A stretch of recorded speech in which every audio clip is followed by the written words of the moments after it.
Hey dudes, welcome to Splat from the Past, the only 80s themed horror and sci-fi show where things could get totally radical.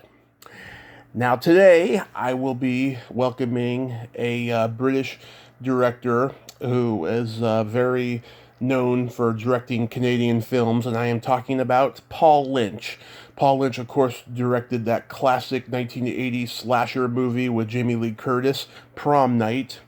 He also directed Cross Country, Bullies, Humongous, No Contest with Andrew Dice Clay and Shan Tweed, and directed a lot of the horror anthology shows that were on in the 80s and 90s.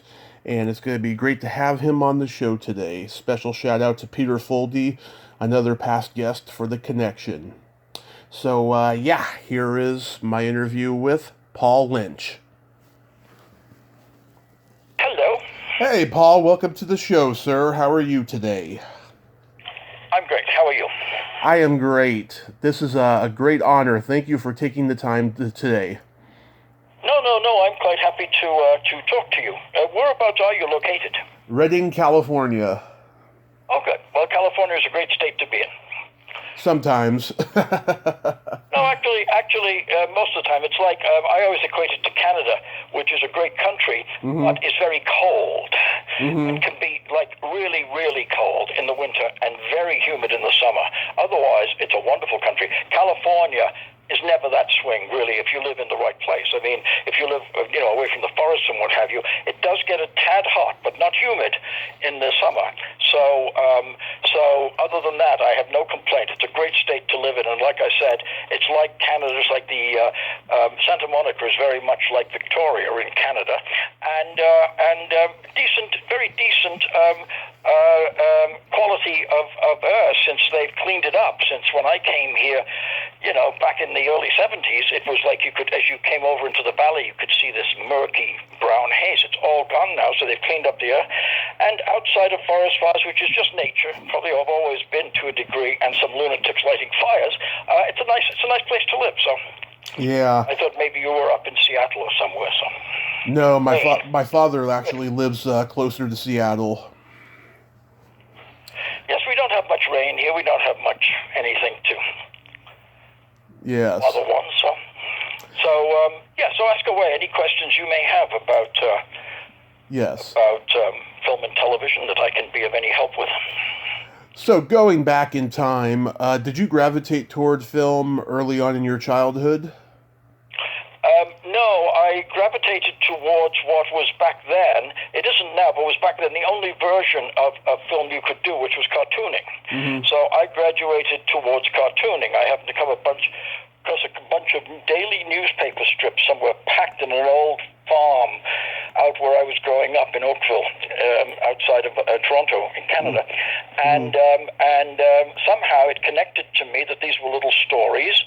And so I started following cartooning and writing to cartoonists and getting advice, and came across a great man called Frank Thorne, who has had a great career as a comic book artist and a daily newspaper cartoonist. And he was nice enough to take my scribbles and show me how to draw. So I had a wonderful correspondence course with this wonderful man who showed me how you do dramatic comic strips. And that really has stayed with me all my life, because that and the TV series Perry Mason really formed what I was, where Marty Scorsese was lucky growing up with all of those channels in New York showing old movies. I didn't have those. The CBC showed a few good old movies, I will say that. They showed Stanley Kubrick's second film, I remember, when I was about 13 or 14, but there was no real source there except American TV, and the show that I liked and had a great influence on me was Perry Mason. And then from Frank I got how you actually draw and structure these things, and so I started out, and ironically I didn't become the cartoonist of serious daily strips, but of teenage comedy strips. And so I developed they had a little contest up there for one of the newspapers. There were 3 newspapers in Toronto, and one of them had a contest, and I submitted a cartoon. I was very lucky, which touch wood has been really most of my life. I think if anybody nobody has any real success. It's just that it's all about luck. And if you act on the luck and don't mess up too badly, then if you're lucky, things work out. And some people are, and some people aren't. And some people are gigantically lucky, and some people are just average lucky. But a lot of people aren't, and that's just unfortunate. So I learned by the art of drawing through Frank, and then turned it into a panel comic, which I submitted to this paper. They bought it, and I did a couple of others for them, and then the Toronto Star started up a kids page, and we're looking for a cartoonist. So I went to see them, and they hired me to be the cartoonist in the Toronto Star, and I did that for a year, and then left school because I thought, well, now I can go be an artist, and started working in art studios, and moved on, and eventually worked my way up to being an art director in Canada, as well as keeping my cartoons coming for the Star, and had enough money to make a film. Mm-hmm. I was always interested in films, but like I said, back then it was just, I'm even amazed now that with an iPhone you can make a very good movie if you know how to cast it right and have a decent script. But back then you couldn't do any of that.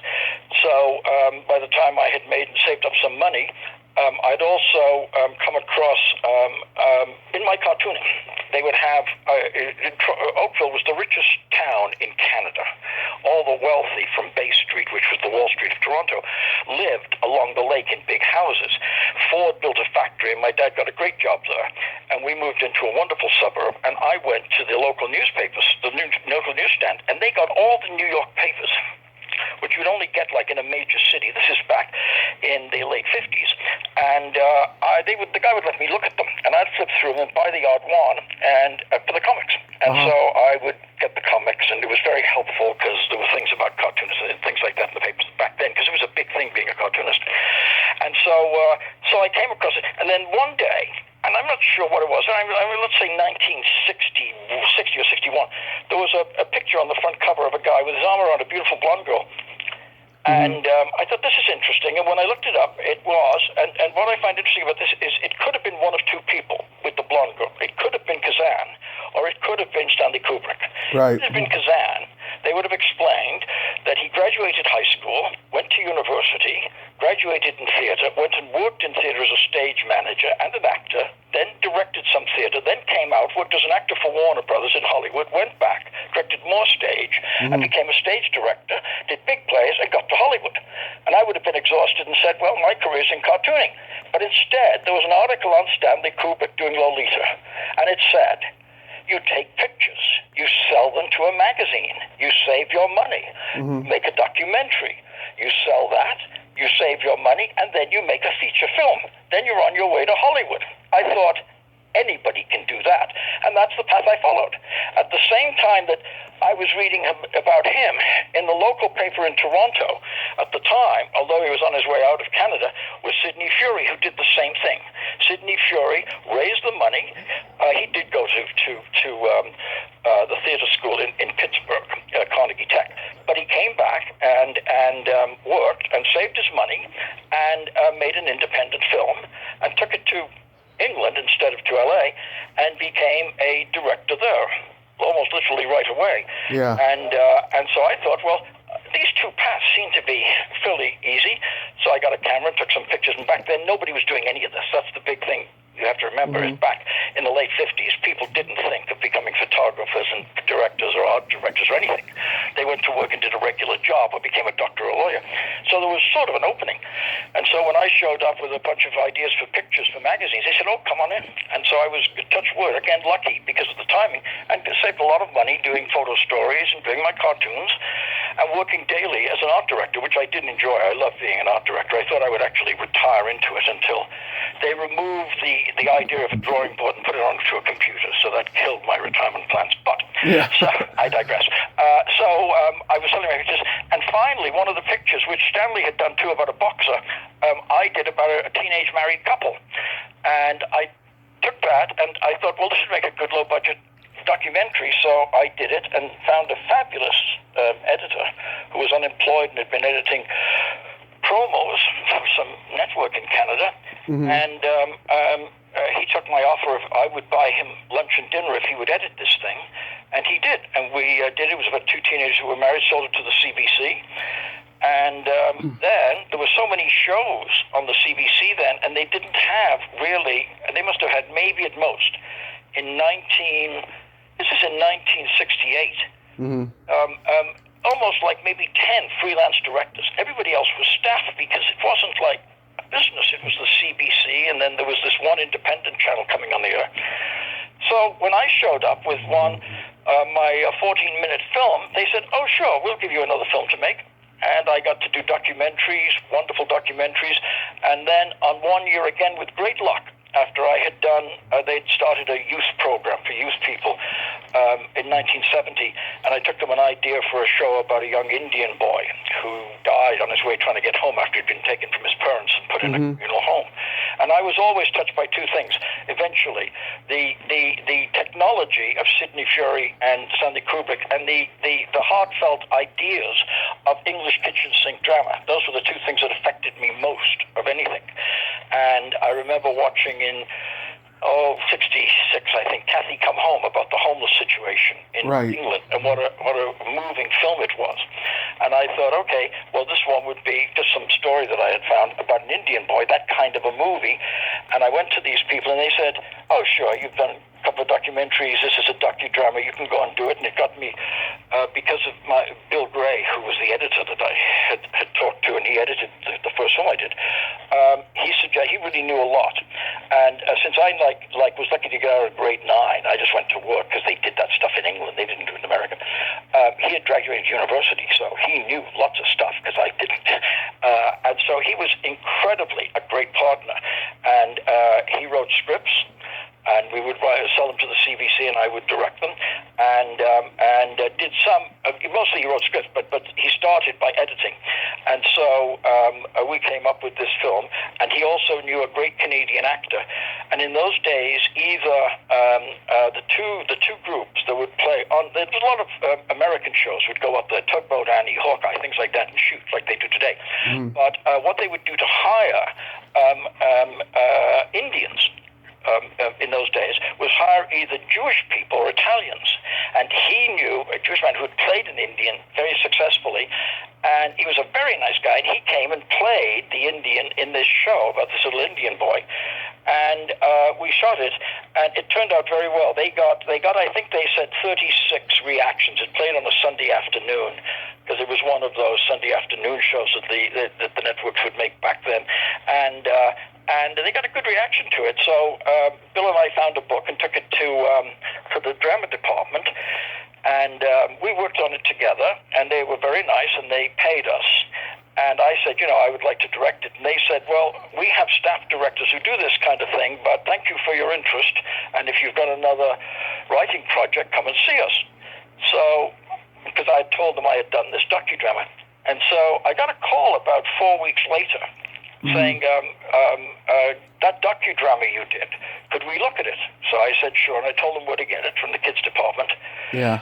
So I didn't hear any more for 2 weeks, and then they said, come on in, and they said, we've decided for the first time, I think it was now close to 6 years or 8 years, to try 4 new directors, and we've chosen you to be one of them. Well, that was sheer luck.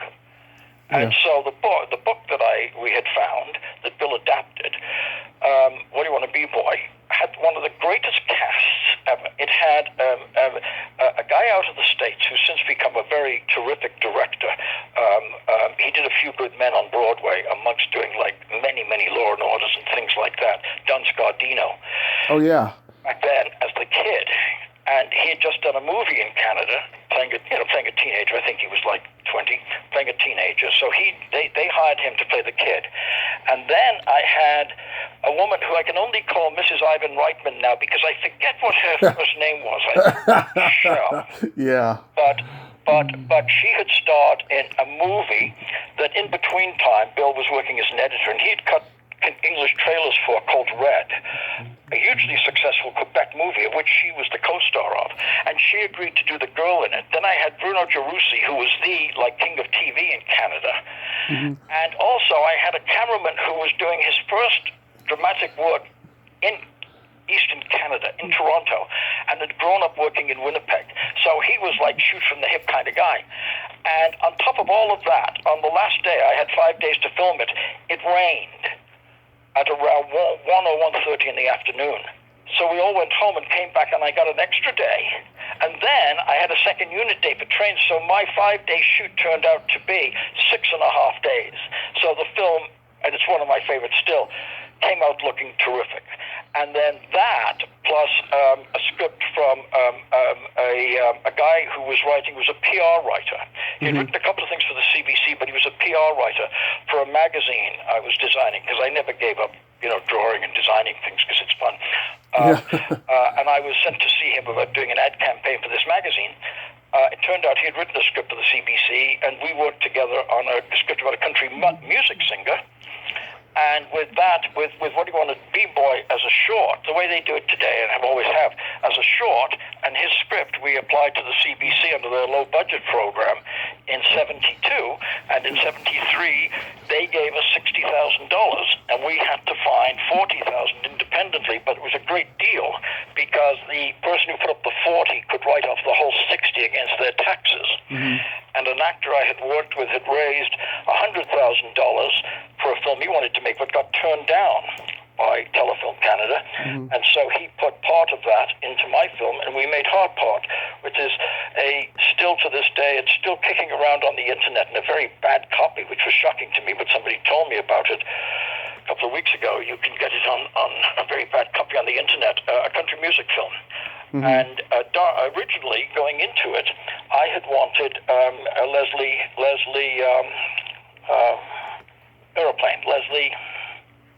Donaldson?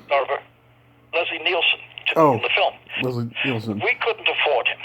So once with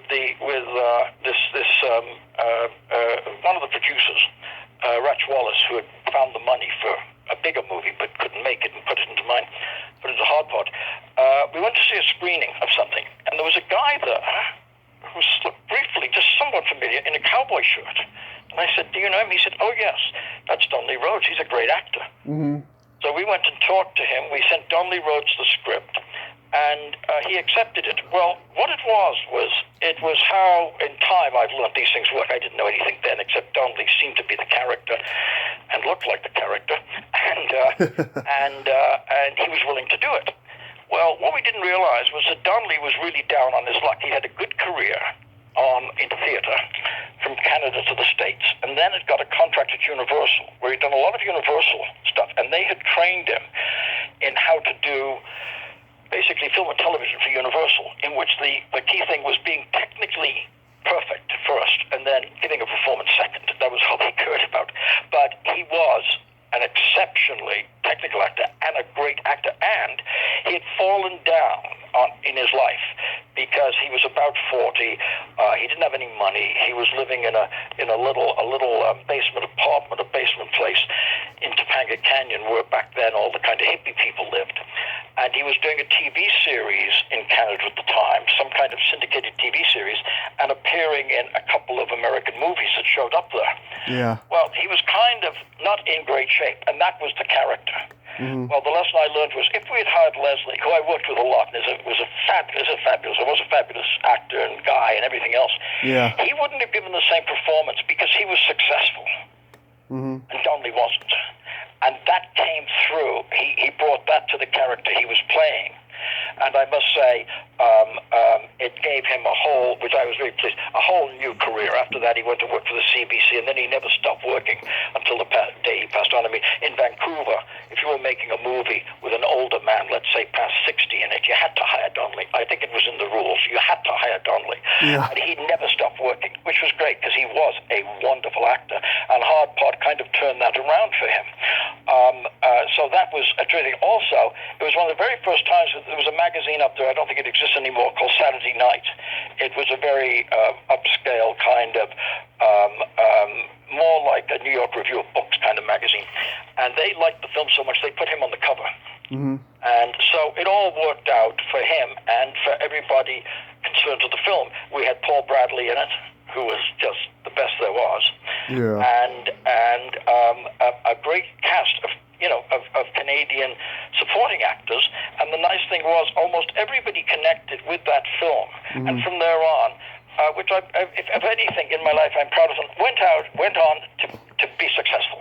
I mean, all the people along the way, I would say as high as 90% of them had terrific careers from there all the way through to the television I did or the Top Cops and things like that. I saw them all later with terrific careers. So if somehow we connected, that was nice, because the mistake people make is thinking that if you do something successful and only you get the reviews and everything else, it works. It doesn't. It has to be shared with everybody. Otherwise, you may as well pack it in and go home. Yeah. So, and that took me through hard part up until putting together Blood and Guts, a wrestling film with William Smith, who was very underrated. He was a terrific actor, he had a terrific performance, but Bill Smith had always played villains and people who hit people because his hobby was bodybuilding, and never took acting seriously, really. But in this one, he was serious, and when he was serious, he became, like Donnelly, a terrific, another side of him came out. And Michelle Langto played the girl from Canada, because I had seen her in Ted Kotcheff's movie, Denny Kravitz, and she was fabulous, and she was fabulous in this, and she was primarily a cartoonist who lived her own life. She was an animator from Montreal. Yeah. She was fabulous, so I got to work with them and make another interesting movie about wrestling on the road. Both of those broke even, pretty well made their money back in world sales, because besides that, what Norman Jewison said about that and about making Canadian movies was, okay, so with music and movies, we make some pretty decent ones, some good ones, and some who cares. But they showed Canada to the world from 1966 on. Yeah. They took Canada and threw it out into the world, and people could see it on TVs and listen to it on the radio all over. And that's what put Canada on the map, because then the end result of that would be in 2000, you would have Keanu Reeves on The Tonight Show saying, hey, you guys got to go to Montreal, and you cannot buy that kind of advertising. That was the brilliance of the government investing in film and music, to put people out there to promote the brand of Canada. And it did. And then, of course, in the late 70s, the carpetbaggers from America came in, and they started using what crews and things like that they had up there, and the tax shelter to make even bigger films and put even more Canadians out there. And that's why, and the victory for everything was this Emmys. Yeah. The winner across the board was a little Canadian sitcom. Nice, nice. By the way, Genevieve Robert is Mrs. Ivan Reitman. Yes, and her name was Genevieve Robert. Oh, I can't. Robert. No, that's it. Oh. Is it Genevieve Robert? Yes, okay. Yeah. Yes, okay. I remember, because I always think of her as Mrs. Ivan Reitman, because some years later, when Ivan left Toronto and moved to work for Cinepix, which distributed Hard Part. Yeah. And had started up doing, where I first ran into him, started up doing Blood and Guts, but then the producer of Blood and Guts moved away and did something else. He had met Genevieve up there, and she did a great job. And then after marrying Ivan, I think, sort of retired. She didn't do a lot of films, but she was terrific. It was all luck. I mean, it was just luck and timing. I mean, I was there and, worked hard, but that was about it. And so we did Blood and Guts, and it got terrific reviews. And because of world sales, as I said, showing Canada to the world, broke even. None of these were expensive pictures, so nobody really lost money along the way on them. Yeah. And then I was casting around for something to do, because there was no system like there is now, where if you put your film in a festival, you can really, be a mover and a shaker. Back then there was no independence really, and everything just played in movie theaters, and there was nothing like that. So I thought I've got to try and come up with some kind of a more commercial movie. And I really liked Halloween. And the amazing thing was, back in 78, what I really liked, but before Halloween, there was just The Last House on the Left, and The Hills Have Eyes, and the Texas Chainsaw Massacre and Halloween. Those were three terrifying movies to me. And I thought, this is an interesting genre, because the only picture I'd seen up until that point was Psycho.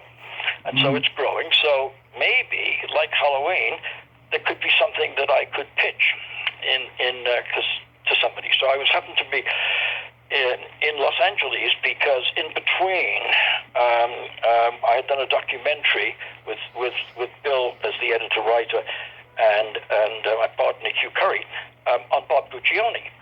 And we had gone to England and spent time with Bob and done all of this and done a 30-minute documentary.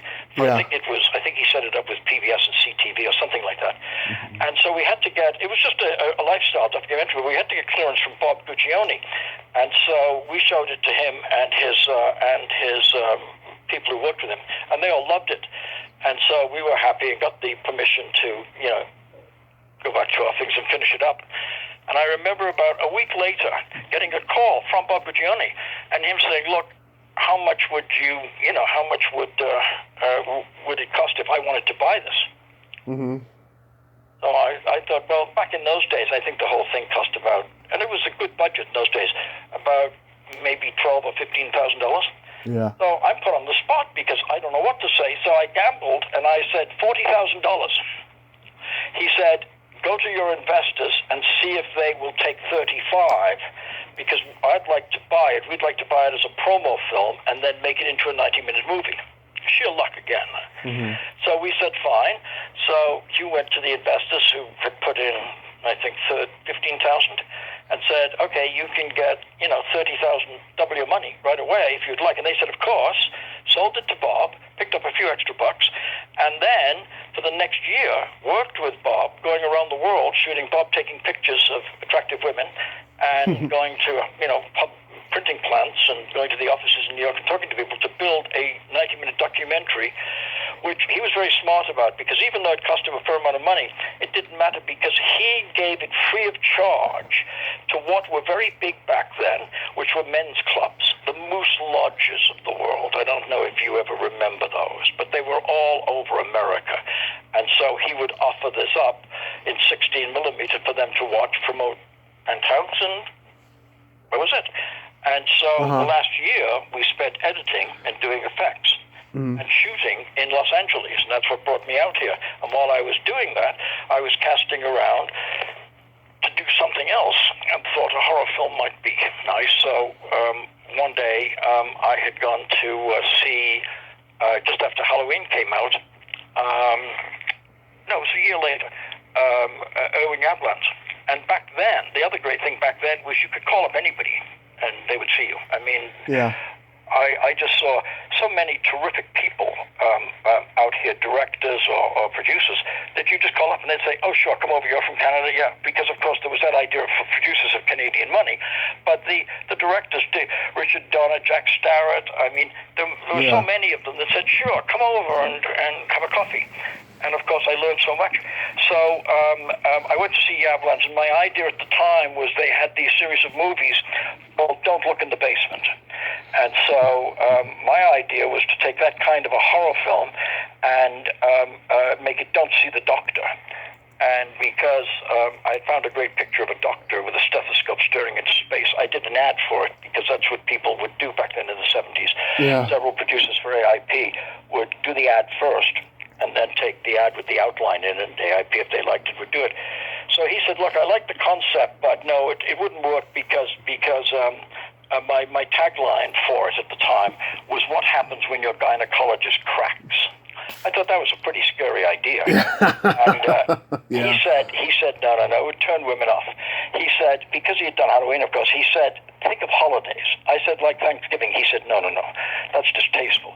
So he said, but I'd given him the film to look at previously, and he said, I liked your film, and I'm going to New York for a week. If you think of something, get back in touch. So I go away, and when I had come out here just to try to find and finally meet Sidney Furie, who became a mentor and a friend and everything else over the years, I'd stayed at a little motel in Hollywood called the Sunset Doheny. And so as I left his office, which was just west of the Sunset Doheny on Sunset office, I drove by it, and on the roof of it was an ad. Again, luck. After 6 formals for your prom night. Now that's a nice title, Night, Prom. So I dashed off a little outline and was working on my promotion piece to go back and see him in a week's time, when a woman producer, very, very terrific producer from Australia, who'd done, I think, 1 or 2 films in Canada, who I'd run into on and off, invited me to go to a get-together for telefilm in Century City down here. And while we were there, we both went over there. And while we were there, she ran into Peter Simpson and his brother, and she said, "Well, I'm with Paul Lynch, and he's made these films, and we're thinking of taking this horror film to Winyablands and doing it in Canada." So she explained what it was, introduced the brothers to me, and Peter said, "Look, don't do anything till you come and see me on Monday, because I might be interested in doing this." Because he was originally, if I had come out of graphics and advertising, he was the media buyer. He'd come out of having a big media company, based media, first of all in Canada, and then in the States, and primarily for four-walling. He had done four-walling outdoor pictures, which were hugely successful, so much so that he did one of his own, The Sea Gypsies. Produced it with some guys who'd done four-walling and made a fortune, and then sold it to NBC. So he said, "Okay, I get Halloween." Nobody else did, because nobody cared back then. It was like an AIP picture, even though it had done far superior to that and made millions of dollars. The studios didn't care. They just said, "So what, a knockoff horror picture like an AIP." But he saw the potential in it, so he said yes, he would do it. I don't have to go to Yablands. So Deanne Judson and I made a deal with him. She was producer and he was director, to do it. And I took my outline to a teacher who said, "You know what, a kid of mine has a very similar thing. You might want to talk to him, because he's got a similar thing, and he might come up with a story for you," because mine was functional. It was just another version of Halloween, in effect. So he introduces me to this writer, and I said, "Look, I'll give you a few bucks if you want to do the story, because I basically have to have a Canadian writer to get the Canadian money, but I'll be happy to give you credit and money for the story." So he worked out a detailed story, and then while we were fooling around, I put him together with Bill Gray. And between the two of them, they in effect wrote the Prom Night script. And a lot of it was this kid, because he was younger than both of us. He was like maybe 21 or 22. And he did a terrific story with terrific characters, which Bill then came in and polished and worked on with him and guided him. And then the outplay for him, because he was just a kid who wanted to be kind of somehow a writer. That's all he wanted in life, was to be a writer. Very nice guy. And Peter Simpson's brother was living next door to a woman. This is just the time we were doing the movie, who was the head person on a soap opera. And he was preaching this guy and how good a writer he was, and she met him and she hired him. And from 79, 80 on, and he may still be there to this day, he worked his way up to being the head writer on, I think, General Hospital. And so he graduated USC into a job, a full-time job, just like anybody would go and graduate into being a lawyer, into being a writer for a successful TV series, and worked his way right up. And he may be retired now. I haven't talked to him in a long time. But it was a great job for him, because that's what he wanted to do. So he and Bill wrote the script, and then we were looking for actresses. And I had seen this young girl on TV movies, because back then you had portrait of a teenage drug addict, portrait of a teenage alcoholic, portrait of a teenage gambler, whatever. This one girl seemed to be very good in all of them, and she was about 16 or 17, and Peter agreed that she would be terrific, because he was looking at an NBC sale, because that's where he had sold the previous movie, the Sea Gypsies. So we're going along on that track, and the script's being written, and then I get a call, because they found me, the manager for Jamie Lee Curtis, and would we consider Jamie Lee for the picture? I said, well, yes, and I remember to meet Jamie Lee, because of my knowledge of Halloween, was a huge star, but not to Hollywood. So I said, Peter, Jamie Lee's in. Yes, so what? We've got our TV name. I said, no, Jamie Lee from Halloween. Well, okay, I guess. But no, I said, we've got to meet with her. So he said, okay. So she comes around with the manager, and she's terrific. And Peter then says, well, yeah, but you'd have to prove you can dance. So I'm thinking, oh, my God, no. So she says, oh, sure. So we get a rehearsal space. She comes in. She proves she can dance. And we get her. And she is 75%. Well, I would say 75% of Prom Night. I would say that she was at least 60 or 65%. And then why people liked it a lot, much more than whatever we did. It's other people can judge the film for themselves. But I think it was the idea of going with your date to Prom Night, either after the prom or before the prom, and seeing the movie and the magic that happened from that night that made people continue to like it, because it does stand up as a well-made film. But nicely, people have thought more of it than that, and I think a lot of that was Jamie Lee. Yeah, it's a great movie, I feel. Thank you. Yeah, I mean, I just interviewed Bruce Pittman, who directed the second Prom Night. He told me he didn't even see the first one because it wasn't his cup of tea, and he wanted to make a completely different movie. And a lot of people think the second one is what the sequel to Carrie should have been. Well, they had no correlation.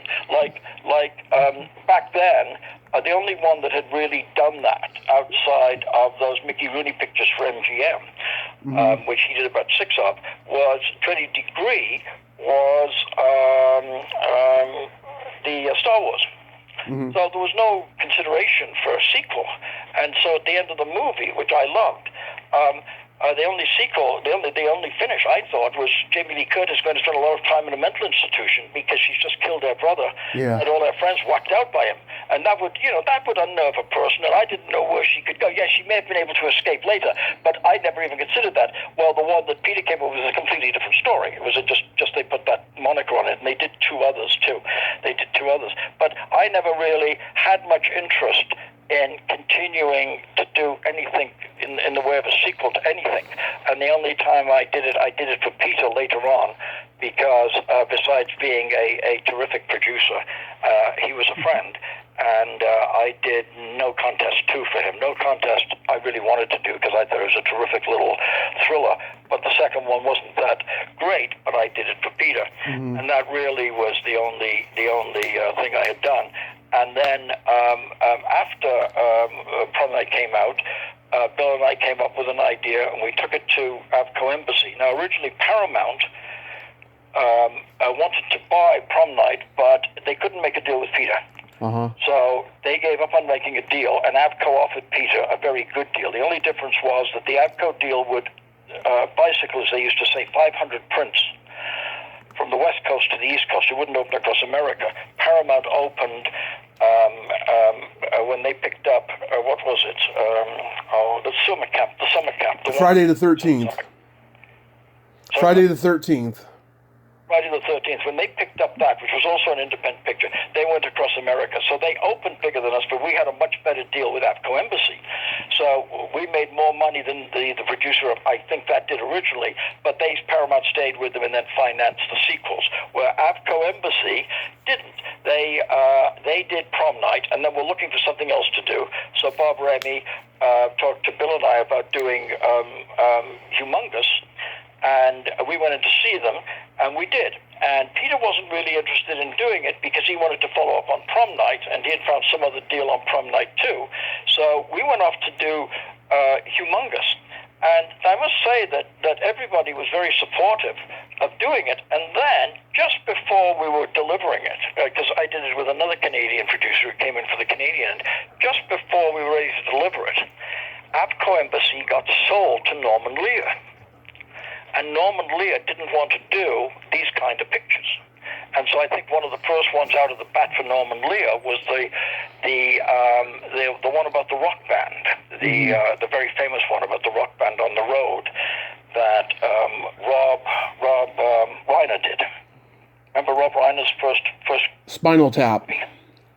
I think that was one of the first ones out of the jaw that he put his name on.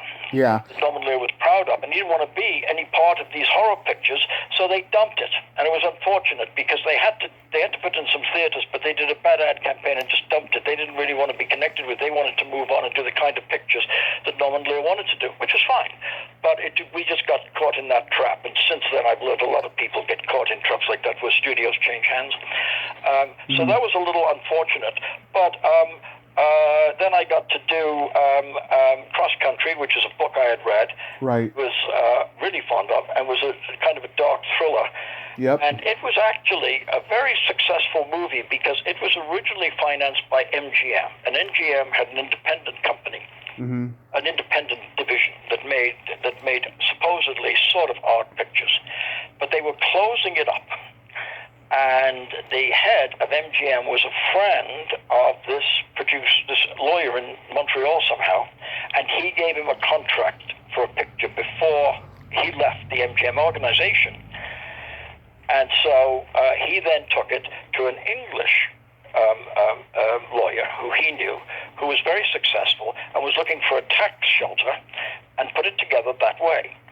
So Cross Country now has this lawyer as the producer in Montreal, and this English guy who was a lawyer manager, and they put it together with the tax shelter money, and when it's all finished, they take it to MGM, and David Beagleman, who certainly I always thought got his, turned it down, because he said, well, that company's, we don't do business with that company anymore, and we're not honoring the contract, so we don't want it, so go away. So, okay, so then the English guy sued. In the meantime, they take the picture to New World, which in '63 was just starting up and was desperate for product, just like everybody else was at the beginning of the VHS boom. Yeah. And they picked it up. Now, the picture cost, I want to say, maybe 2.5 million American. Yeah. Maybe a little less. They got 1.8 from New World. Then they sued MGM. And after a couple of years, they got 2.5 from MGM. The original deal plus some legal expenses. So they came out way ahead. The English guy got his tax break, right? Well, it turns out, I wasn't really aware of this at the time because I'm just making my movie, but the guy from England was the manager of Queen.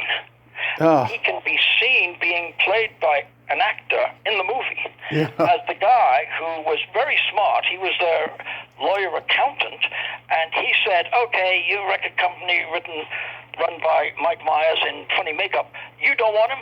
I'll get him a deal. And he ran Queen, and he owned Queen, and that was where the money came from, because he was making so much money, he was looking for tax shelters, and this gave him one, and he even came out with more money ahead. So I was very proud of that. And of course, David Beagleman, well, he, ended his life because he wasn't successful enough in the eyes of his wife or something, and shot himself to death in a hotel in Beverly Hills, and certainly I was not willing any tears for him, because it turned out it was a good picture. And unfortunately, because of the circular route it took, I cannot to this day find the elements, because a few years ago, a group of people who were putting out DVDs were looking for it, and they wanted to put it out on DVD, and I'd like to have had it come out on DVD, but no matter where they looked, in the vaults here and the vaults in Montreal, there was no negative. So I don't know where it ended up. It's somewhere. I know that, but I don't know where. So until then, nothing can be done with it. And it's unfortunate because it was a really interesting dark thriller. It is, yeah. I remember it on HBO in the 80s. Tell me about Humongous.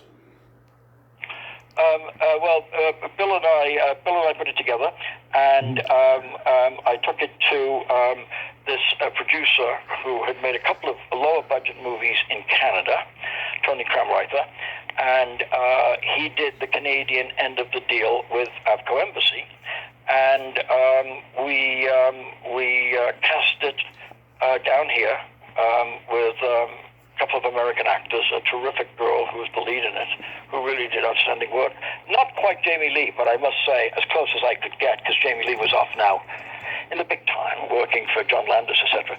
And a young actor, David, who was terrific, and we shot it in just north of Toronto for 4 weeks.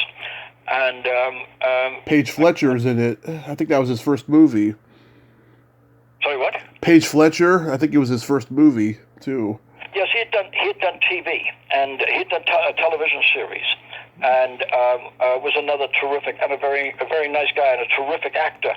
Yeah. But the guy who actually played the tragic creature in it was an extra from Toronto.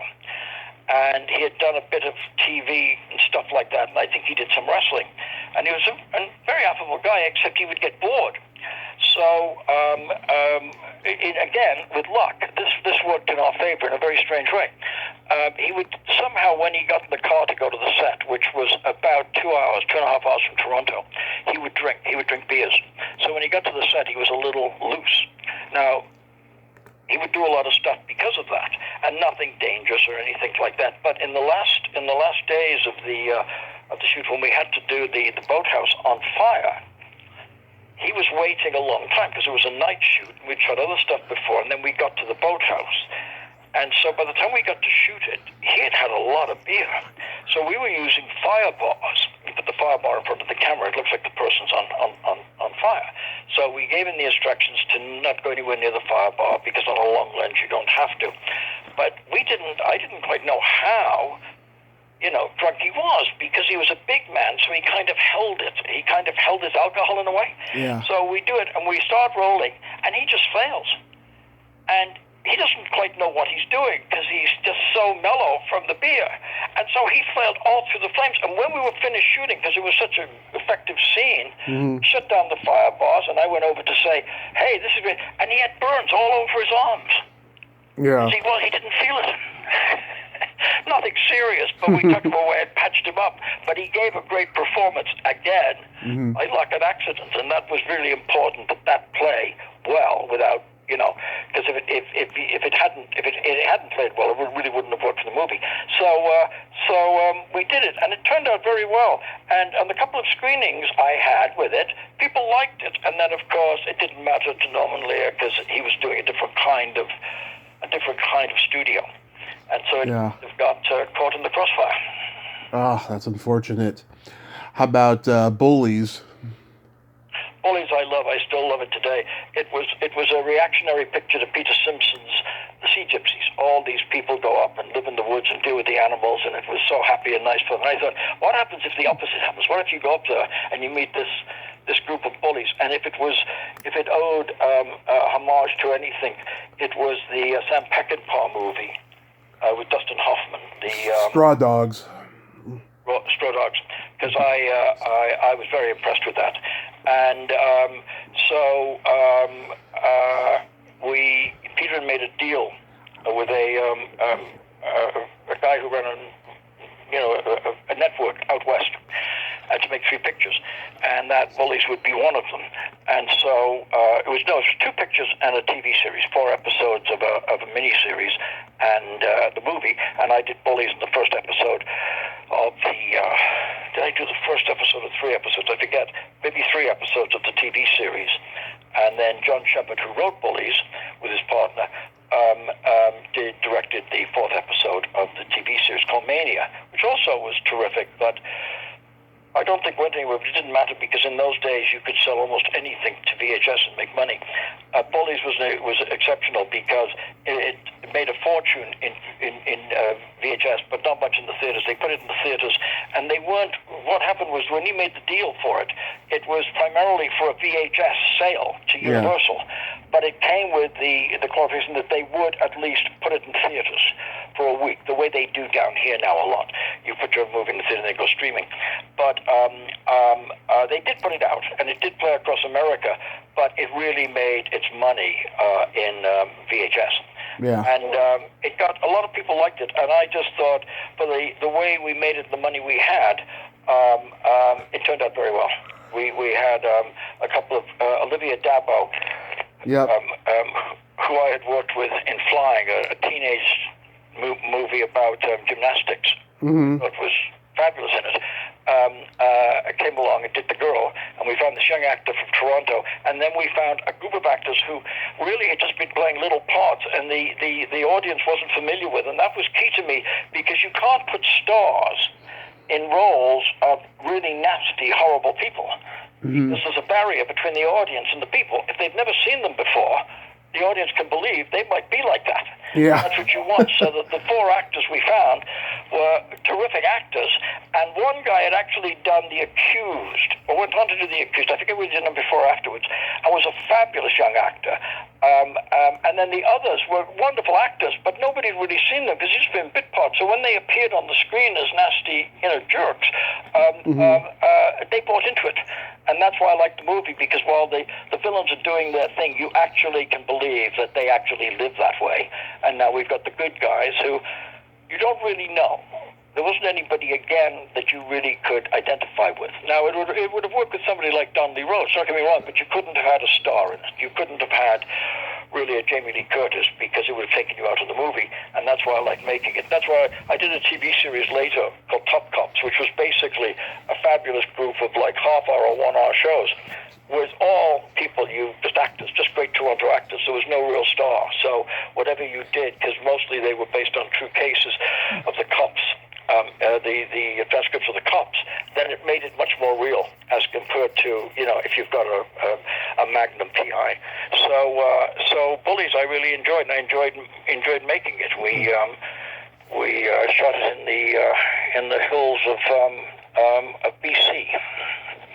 Yeah, and little town, Marysville, British Columbia, and had a wonderful time doing it, and it did well. Mm-hmm. And yeah, Wayne Robson was in it. We lost him about a decade ago. He was a great actor. That was a great loss. I worked with him again too. He did a half hour with me, based on a Twilight Zone episode in which we did a half hour. Yeah. And he was the lead in it, and he played an odd little guy who's made a deal with the devil, who's Tony Franciosa. Yeah. And it was the only Twilight Zone, strangely enough, that they adapted to a comic book, of which I have a copy. Huh. They were going to put more out, but they only ever did the one. And the artist who drew the comic book was an artist who had been kind enough to help me and give me advice when I was becoming a cartoonist way back when.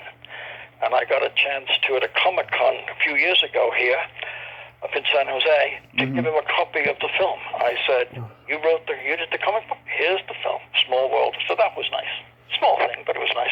Yeah. So yes, how about Robson was just he was like Paul Bradley. He was just a natural. He was born an actor. He just didn't know it. And then somehow they gave him a job, and it came out. And so was Bradley. That was it. He just, somebody hired him, and all of a sudden, star power came to the fore. Yeah, I saw him in so much versatility roles. I mean, he was just magnificent, I feel. How about No Contest? No Contest was great fun because, again, it was a great little thriller. And Shannon Tweed was completely underrated. I mean, people thought that she was Canadian. She was from Nova Scotia. Nova Scotia, Newfoundland. And everybody thought that she had been a Playboy and had done these sort of softcore pictures that she was kind of a bimbette, if that's the word. She wasn't at all. She was an extremely smart and talented woman, and I wanted to use her as the female Bruce Willis, which I did. And by the time I got to work with her, she was a mother, and she took care of her kids, and she showed up, and she did a fabulous job, and then went home and became a mom, and then married a rock and roll singer, and settled down to being a mom, and that was it. I mean, she it was a way of making a living when she did her previous films, whatever they were, some horror, some softcore. But once she had done No Contest, she pretty well settled into being a mom with her kids with Gene Simmons. And I would run into her occasionally, and she was very smart and very nice, and I'm sure a terrific mother, because that just came through. She was just, again, one of those people who had magic that the camera captures. That's what it is. There's no explaining it. You can go, you can learn to be an actor, and you can be a very good one, but you'll never be a brilliant one. You either have it or you don't. And she was one of those people who just had it. So did Paul Bradley, so did Wayne Robson, so did a lot of the people. Don Lee Rhodes. It was always there. It was lurking, and it came out. Now, Today, what's happened is back then, people would always freeze up back in the 60s and the 70s if you put a camera on them. Well, not anymore, because everybody's on camera on the computer. So now you could pick anybody, and those people would probably be discovered faster because they just fall into it. There's no second thoughts about it. Well, I'll just like being on my computer. But back then that wasn't the case. What? Be in a movie or act? Oh, no. Well, now that's not even a question. You can go to anybody and touch them on the shoulder. Hey, want to be in my movie? We're shooting. I'm sure. And that's nice because it's something. It's like being a writer. It's you are born a writer. You can become a director. You can become an artist. You can. I'm not saying good or bad, but you can become one. But to be a truly great writer, it's got to be born into you, like being an actor. And of course, there was Andrew Dice Clay. Yeah, he was a funny guy. He was terrific for the movie. He was just perfect for that part. Very strange fellow. Didn't seem too happy with his life. Didn't really give me any problems. I mean, I thought he was terrific in the film. And I don't know. I mean, the comedians as a whole have a reputation, just recently with Ellen, of not being nice people. Right. A producer I worked with in the States who had worked for 40 years. This was on Twilight Zone, I think. I worked with him. And he had worked for 30 or 40 years as a producer with all sorts of actors. And he said that the worst experience he ever had was on a Twilight Zone episode, which was only a 5-day shoot with Danny Kaye. Yeah. Who was a deplorable, despicable human being.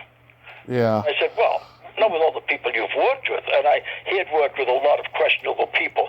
There was one of the girls, I think it was he worked with off some TV show, who truly was horrible. I said, no, couldn't outright. Oh, no, he was like the worst. So he was a comedian, you see. He was a stand-up comedian. There's something about the Borscht Belt comedians that makes them funny, but not great people. Not all of them, but I mean, there's a certain amount of them I think that happens to. And I think Andrew Dice Clay came from that. He just wasn't seemingly a happy person. He did the job very well, which paid off for us. I mean, it was in his background, whatever all of that was, to play that character. But, even though he was great at stand-up, he was kind of in-your-face stand-up, which came from whatever anxiety he lived with or did. Then not long after that, he had a couple of reality shows on TV. Right. I still believe that he's filling stadiums for his crowd, whatever that may be. He is. I almost saw him in 2016, and then he had to cancel his appearance for whatever reason. I was really disappointed. But yeah, I think he's just very talented man. But his vulgarity, I think, doesn't let a whole lot of people see it per se. You know. But yeah, you mentioned. Well, there's a lot of those comedians out there, but I don't think that, quite honestly, you can be a comedian unless you have something like that in your background. I don't know why, but there's so many of them. I mean, the stories, if you investigate about some of my favorite comedians, was they were like that. There was a guy on Car 54, Where Are You? He played Tootie. Joey Ross, yeah. And I only remembered him because he was in Schwab's once when I was out here in the early 70s, and I said how much I liked the show he was on, and he was sort of affable enough, and I said, and that great thing you did with ooh, ooh, ooh. Yeah. He just looked at me and smiled and said, it's 2 oohs. Ooh, ooh. I'll never forget. I said, ooh, no, 2 oohs. But I read a book about him, and he was like, there are no words to explain him. I mean, how he lived his life. So I think there's something in those people. But he was great on that show, and I thought Dice Clay was terrific in the movie. And there was another guy, Jason, who was terrific in it, Canadian actor, young guy in it. And he went on to do a lot of stuff, a lot of terrific things. And he was kind of responsible for the pageant or something, I remember. And it was a great fun shoot, and it was again very successful in the world of VHS and upcoming DVD. Because that was where the big market was back then. It wasn't necessarily in feature films. Yeah. It's sort of going back to that now in streaming and the films that you will be seeing in a theater, even with or without Kovac, are just the big budget films. That's the way it was always headed. You know, there was always a space for a small independent for a week, but the big market was streaming. Back then it was DVD. Mm-hmm. That's the way it's gone. And of course, when you've got I was in Costco the other day here, and they were selling a 75-inch TV for $750. Yeah. Well, I mean, once you've got a 75-inch TV, outside of seeing a Batman or an Avatar movie, what could you possibly want? I mean, the guy pointed out the good sound, the unique sound it had, because when I got my big screen TV, they didn't have that great sound on it, but now they do. So you've got the sound and the picture. Hey, where's there to go? So this is the problem, that outside of huge, almost IMAX entertainment, everything else will come to you on your TV set. Mm-hmm. Yeah, it's crazy. Here's something I'm sure you probably thought I never saw. You had mentioned before about the Twilight Zone reboot, and you also did Ray Bradbury Theater and Outer Limits, but you also did an episode of a parody of all those shows, Really Weird Tales. Yes, thank you for mentioning it. I love it. I thought it was just terrific. Again, and again, only because she wasn't that interested in a career. I got Olivia Davo to play the perfect robotic Playboy girl. Yeah. And she was sensational. And Marty Short was never better. Yeah. I was watching him in the other night in the movie with Dennis Quaid. Inner Space. Where he's inside, Dennis Quaid is inside his body. Inner Space. And what a marvelous actor. I always knew he was. But in that show, in that show with Dennis Quaid and in mine, he was just the best. And it was a wonderful, I think they made 3 of them. Three or 4 of Weird Tales. Yeah. I forget how many. But that one I got very lucky with again, because it was written by Joe Flaherty. He was in it. He played the caretaker in the opening. Yeah, Joe Flaherty. Joe Flaherty, and I think his brother Paul Flaherty had something to do with it. Yes. And it was a terrific script, and they were Second City people. And then Marty Short came along with Olivia, and I didn't see that you could do any more than was done with it. And I still show it to people today, because he was the ultimate lounge comedian for Hugh Hefner. Yeah. Who was played by Don Canadian actor Don, who was fabulous doing Hugh Hefner, and whose daughter is a movie director. She does these independent movies out of New York. It's called Don Harron. Mary Harron is his daughter. And Don Harron was so wonderful. He had done everything. He had done like 10 years in America doing TV and 20th Century Fox movies, all sorts of things, and had ended up with the franchise for Anne of Green Gables, and he did it as a theater show every summer in Charlottetown, Prince Edward Island, and just a terrific guy with great stories, and did a great job playing Hugh Hefner.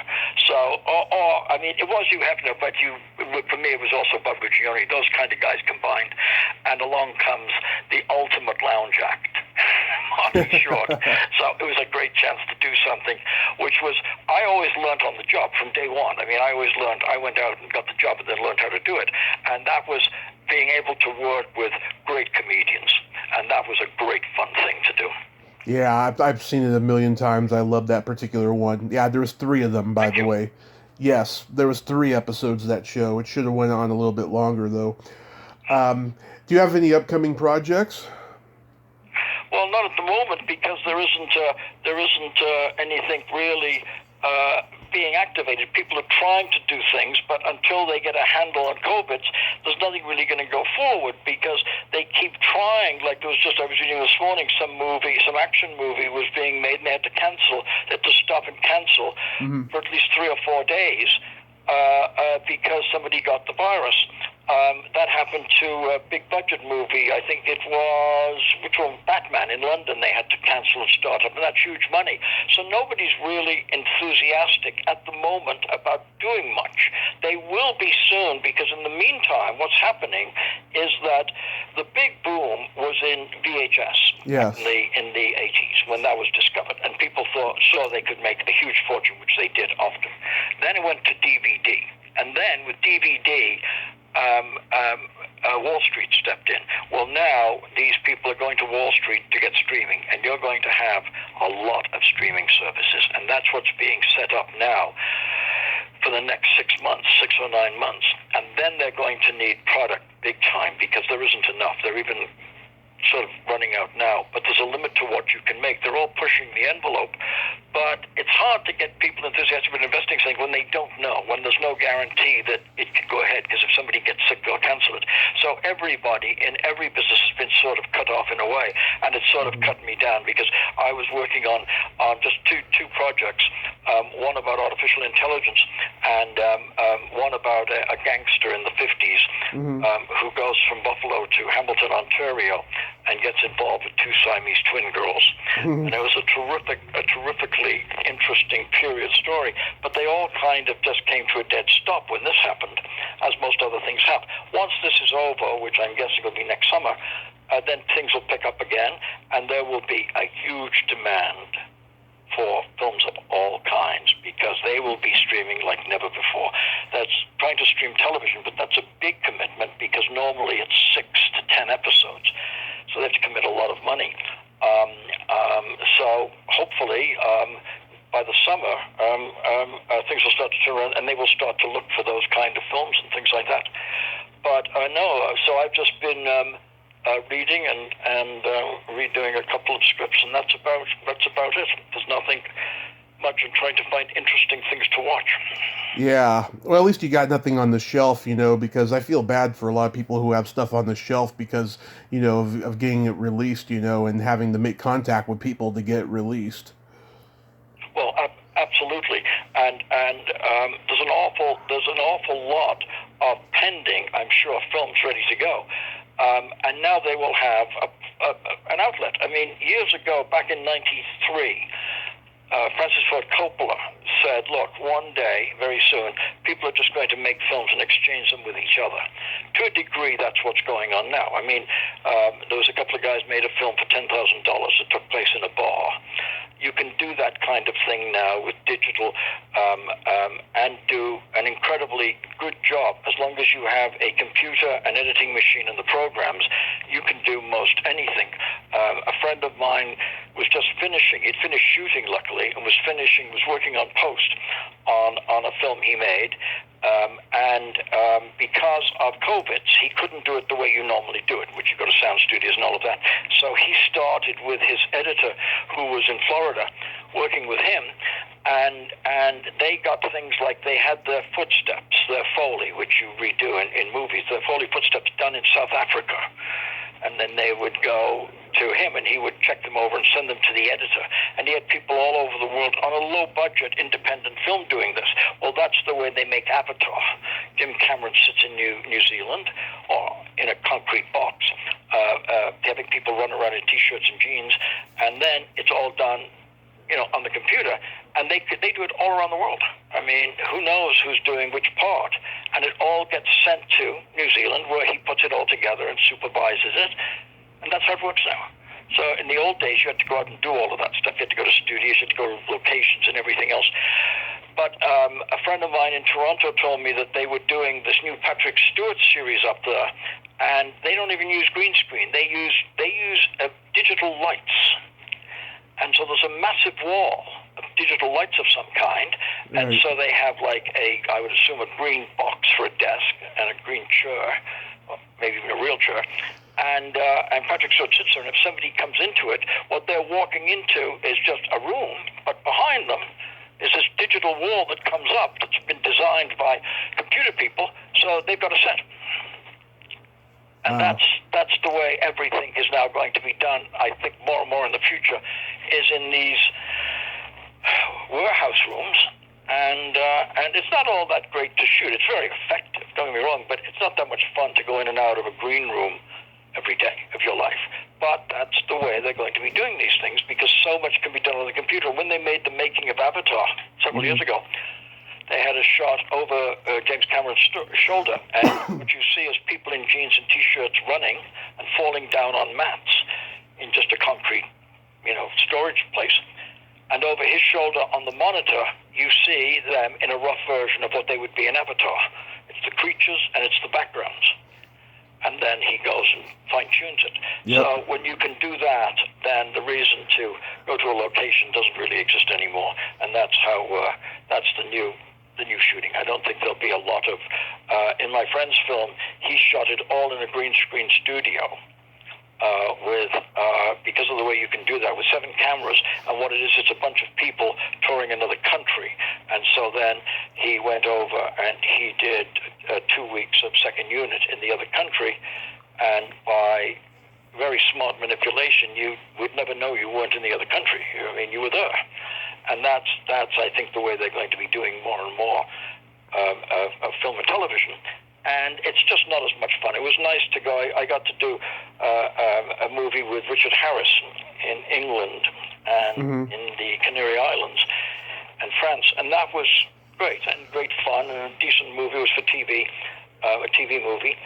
But I don't think those days are going to exist anymore. I think second unit will be doing your Canary Islands and French and whatever footage, and you'll be in a studio somewhere in a green screen room. And you can still make, obviously, great movies, but it just won't be as much fun making them. But I think that's what we're living with now because of cost and things like that, and the way the business is going to change because of this virus. The difference between, can you get your $250 million or $1 billion back somehow other than putting it in a movie theater? Because it's going to take a long time for people to come back to movies after this, simply because of the fear that's been brought into everybody, like flying. Should we fly or shouldn't we? It was probably pretty well reasonably okay to fly if you follow the rules, but it's still, do I want to do that or not? This year, apparently, for Labor Day, they took car trips instead. Mm-hmm. So the movies are the same way. Should we take a chance? Well, of course, there's no problem with going to a movie theater. You can sit in there with a mask on and watch a movie if you're several feet away from somebody. But people are just unsure. And then, of course, you've got this onslaught of stuff coming on your 75-inch TV and then wanting to sell you. I notice they're trying to sell you an 80-inch now. Yeah. So, it's a very difficult time. In one way, it's kind of the best of times and the worst of times for media, because there's so much of it available, and there's going to be more, but it's not in the way that you can actually go out and enjoy it, which was one of the, they've brought back drive-in theaters, and they're quite successful. People sit in their cars and watch a movie like we all did. Yep. But those maybe make a comeback. But the days of just going in to see a movie on a big screen, even an independent movie, I think are languishing for the future. I think you'll get the big Batmans back. But other than that, I don't know. Well, I would never have thought when I was a cartoonist, because most of my cartoons were based on newspaper comics, because they were serials, in effect, and that was like TV back then. But I would never have thought the comic books, which I was very much aware of, would have become the major movies that they did. But and they've kind of crossed off other things they could be making, other inventive kind of movies, because there's too much of a risk involved when you put up that kind of money. Mm-hmm. Well, we shall see. We shall see. I hope we get back to live performances and acting and everything, because this has just been insane. But I want to thank. Yes, no, it will. Oh no, you can, as Robert Blake would say in the series Beretta, you can take that to the bank. You can take this to the bank. We will get back, and as soon as they have a vaccine that's viable, and as soon as they have this under control with that vaccine, probably within 6 or 9 months from now, they will flood the theaters and they will flood bars and restaurants, because they will have been trapped because of this away from them. So I see a huge future for all of this. It's just that the kind of movies you'll be going to see will not be the independent films that we used to see in movie theaters. Those will be streaming, because they will be making them. Yeah. They will be on your streaming service, and there's going to be an awful lot of streaming services. You'll have the noir streaming service, the college circuit film streaming service. I mean, you're going to have so many, because just like with the two booms we had before, with VHS and DVD, they were huge and massive. Same thing. You're going to be able to have a lot of product. But for the moment, one has to kind of, for anybody in the business, it's tough now, but it's not unusual, because for the amount of time that, like, The best example, even though it's the oddest of them all, was Stanley Kubrick, who took 10 years between movies. Yeah. The last one to the one before it. So he had a chance to sit around and nurture ideas and play around and do all that stuff before he actually went out and did something else. But for most people in the business, there are extended periods between working. So for people in show business, it may be a little easier psychologically than people who normally every day show up to a job, and that I understand. But certainly financially, it's not good for anybody across the board. But there is that if you have been freelance your whole life, then it's not quite as hard to take as if you were used to going somewhere and meeting your friends for lunch and things like that. And that's the unfortunate part. And also the kind of stores and things like that were around that won't be around anymore because they just couldn't compete with the, what will be close to a 9-month shutdown. So that is unfortunate. But the movie industry has always faced, when I came out here with Penthouse in 74, 75, 75, the movie industry was so bad in Los Angeles. I didn't notice it at the time, and it didn't affect me, but it was so bad that John Frankenheimer, who was a huge director star going back all through the 60s and the 70s, could not get a job. He had to go to Europe to get a job because the industry was in such bad shape in 75. And I've never forgotten that because I started directing television here. I was finishing off the Penthouse documentary, things like that, so it had no effect on me. So those periods have happened in the business before. They're happening now, and hopefully we'll see next year a whole turnaround and everything else. Yeah. How are you doing? How are things with you? A lot going on. My mother survived a brain hemorrhage this summer. We have fires over here. Hoping not to get evacuated anytime soon. I'm constantly... Really? How far are the fires from you? One is about, about 10 minutes away, and then the other... Oh, really? Oh, wow. Oh, I didn't know that. Oh, the closest fire here would be like an hour and a half or 2 hours, so I didn't know that you were anywhere near that kind of thing. Oh, that's... And there's one over in Chico that's 25 minutes away, and hopefully we won't have to evacuate. But I'm constantly podcasting every day because I can't do anything else right now. But this has been a very blessing doing this podcast for the last 3 years.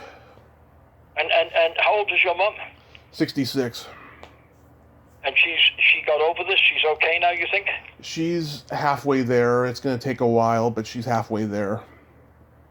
But and the halfway is a plus. I mean, she's on her way. Eventually, she'll be, they think, okay? Yes. Oh, great. Well, listen, as long as that comes out okay, because I was lucky enough to have a great mother, great parents, but a great mother, and so I'm a huge fan of mothers, period.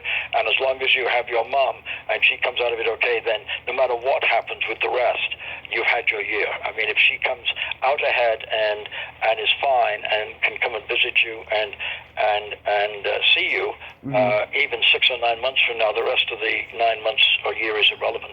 We live together, so... Just enough to buy a hot dog and a coffee, and mom's okay, and you've won. We live together, so I see her every day. Oh, well, that's even better. No, that's even better then.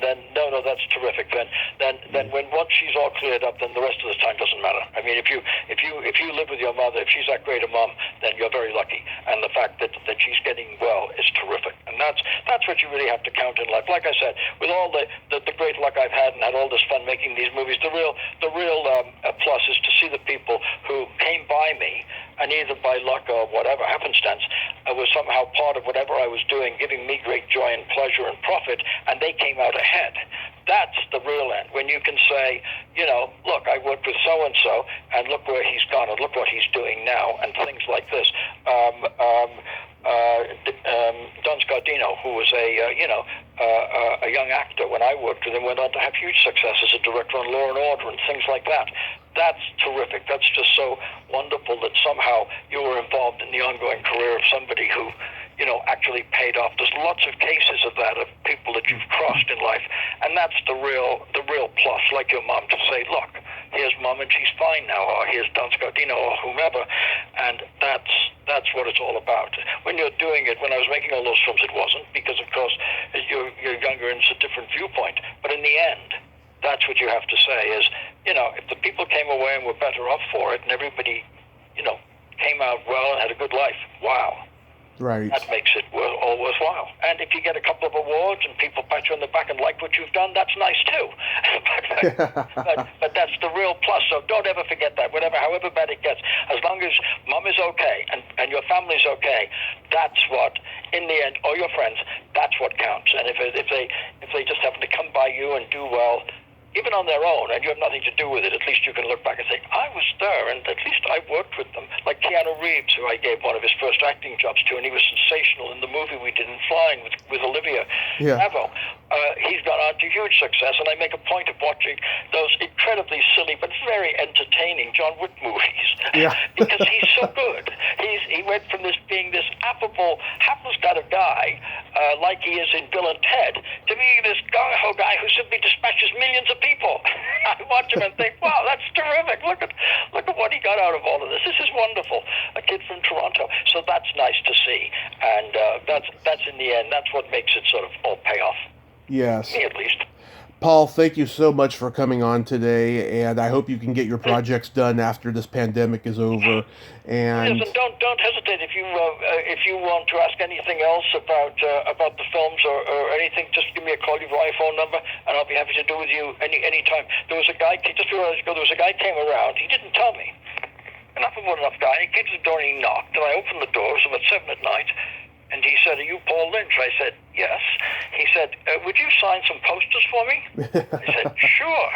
So I said, but look, I have to do it in the garage because I don't know who you are. I know you've got a mask on, but wait till I get my mask. So I opened the garage and I put my mask on and I went out, and he was from, I think, Philadelphia, unless I'm wrong, and he had 50 posters for Prom Night he wanted me to sign. So I signed them all, gave them to him, and said, if you want to do it again, just call me, but it'd be nice to call me. You were lucky I was home.